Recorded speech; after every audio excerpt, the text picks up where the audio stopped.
Nous sommes la moyenne des personnes que nous fréquentons. Avec Génération Do It Yourself, je vous propose de rencontrer ensemble des entrepreneurs, sportifs ou artistes qui vont littéralement faire exploser notre moyenne.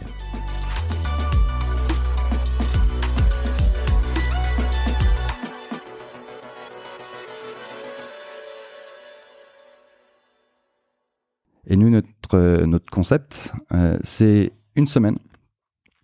Tu pars d'un point, tu as un panneau plus loin sur le bord de la route, tu prends la première voiture qui s'arrête, donc, tu vas là où elle va et pendant une semaine, tu dis oui à tout.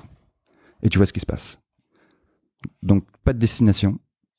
Tu te remets totalement ton destin entre les mains des gens que tu rencontres et tu vois ce qui arrive quand tu fais confiance à l'humanité. Alors, ça fait beaucoup. Ça fait beaucoup d'informations. Et ça, tu l'as fait plusieurs fois? Ouais, ça fait 2016, première édition. Ok, et tous les ans, tu le fais? Ouais, sauf le Covid. Il y a ouais. stop. Et tu dis oui à tout. Alors, il y a quand même un gros concept au milieu, tu vois, qui est genre, parce qu'il y a dire oui à tout et oui à tout, tu vois. Enfin, je veux dire, tu peux finir dans des soirées ou des positions un peu bizarres quand même, j'imagine. Il y a bien des moments où tu as dit non quand même, non? Non, pas encore. Si, j'ai dit non une fois parce qu'il était minuit 8, on avait arrêté le compteur. Okay. Et on était à une soirée et quelqu'un m'a demandé quelque chose, voilà, rien de méchant, mais que j'avais pas forcément envie de faire sur le moment. Ok. Et puis je regarde ma montre et je dis, je suis désolé, voilà, dimanche, minuit 8, c'est terminé. Trop tard, là, c'est terminé. Parce que je vais à 8 minutes près, mais sinon, il nous est arrivé des choses où, quand on explique le concept, généralement les gens le prennent très bien. Ok. Ils comprennent, ils abusent pas. Et là, cette année, il y a quelqu'un qui nous a pris, c'était un agriculteur. Et dès qu'on lui expliquait le concept, c'était une personne assez rude. Mmh. On lui explique le concept, on dit oui à tout. Elle dit, oh putain, trop bien les gars, vous dites oui à tout. Ben, j'ai des copains qui sont agriculteurs et qui ont besoin de main d'œuvre gratos, quoi. Et là, devant nous, il sort son téléphone, donc il faisait super chaud, on était crevés. Et là, il appelle son pote, il était en haut-parleur dans la voiture. Ouais, salut, t'as pas une clôture à faire, toi, aujourd'hui? J'ai deux mecs, là, qui ont toute leur après-midi devant eux, là, et peut-être leur soirée, ils disent oui à tout. Et puis, donc, lui, il était pas prêt de son côté, donc il nous a pas pris. Après, il appelle un autre de ses potes pour nous caler un autre truc dans une ferme, apporter des trucs. Je dis, ah non.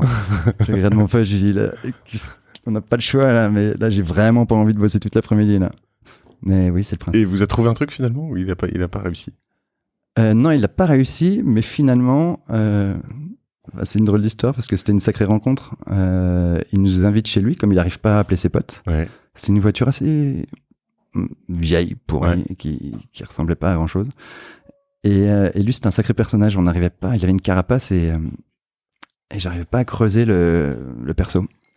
Et finalement, au bout de 3-4 potes appelés, à essayer de nous fourguer. Il dit, bon, les gars, je suis désolé, vous travaillerez pas cet après-midi. Ouais, merde. Bon, si vous voulez, vous venez chez moi. Ben, ok, on vient chez toi. Et là, il nous emmène dans sa propriété qui doit faire 2 arrondissements de Paris à peu près. Et il avait quelques bâtisses à l'intérieur. Et puis, il nous fait visiter. Il avait quelques brebis. Il nous raconte son histoire. Son grand-père a fait fortune en reconditionnant des voitures pour les transformer en tanks pendant la guerre. Ok. Enfin, des histoires incroyables. Et puis, on a fait un dîner avec lui, l'apéro avec lui. On a vu ses amis. Il nous a donné une maison pour dormir dedans le soir. Et le lendemain, on a quand même bouclé. Boucler, c'est mettre des boucles d'oreilles à 500 brebis. Ok. Parce qu'il y avait un de ses potes agriculteurs qui était là et qui nous a demandé, est-ce que ça vous dit? Et puis, nous, comme on n'a pas le droit de dire non, on a dit, ouais, carrément. Donc, le lendemain, on s'est retrouvé à boucler 500 brebis. Alors, c'est du boulot, hein, c'est physique. Et donc, t'as 500 bestioles devant toi et il faut les emmener déjà dans un parc, dans un enclos. Et mon ami, donc Nicolas, mon acolyte, était au badge, donc avec la machine électronique pour vérifier que les brebis étaient bien badgés. Puis moi, j'étais à la palpation de sexe parce que je savais savoir déterminer si c'était des mâles ou des femelles. Parce que, en gros, la femelle, je crois il la garde un peu plus longtemps, elle passe l'hiver, donc il lui faut deux boucles d'oreilles, alors que le mâle, il en faut qu'une parce que le pauvre, il a que 3 mois à vivre encore.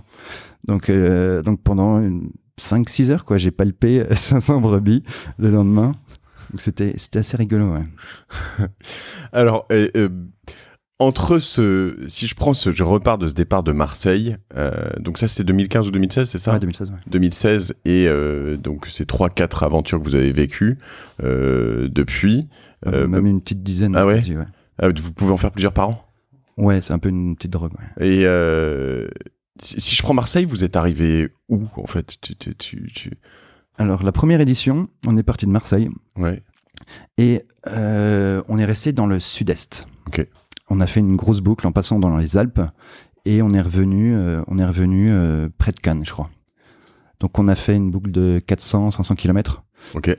Mais le plus loin, encore une fois, il n'y a rien de géographique dedans. Ouais. C'est vraiment aller plus loin dans les expériences, dans les rencontres humaines. Et des fois, tu fais 500 mètres et c'est un peu comme